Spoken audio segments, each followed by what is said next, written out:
Nel, ano ang naging mensahe ng Pangulo sa mga guro?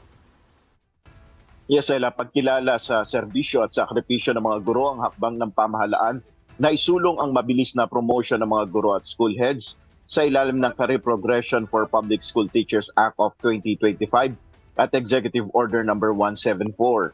Ito ang binigyan din ni Pangulong Ferdinand Marcos Jr. ng saksihan ng panunumpa sa tungkulin ng mahigit 8,000 promoted teachers at school heads mula sa Western Visayas.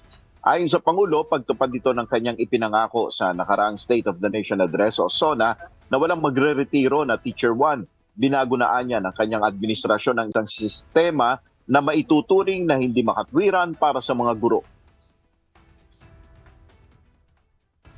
Alam naman natin na sa mahabang panahon, mabagal ang pag-unlad sa propesyon ng ating mga guro.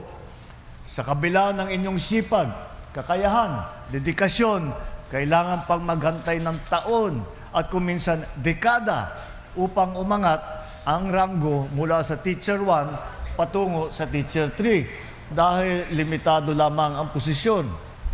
Unfortunately, some teachers were forced to leave the classroom and the profession that they chose with passion.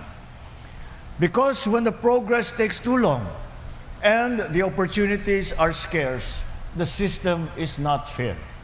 And that is what this administration immediately recognized that it had to be changed.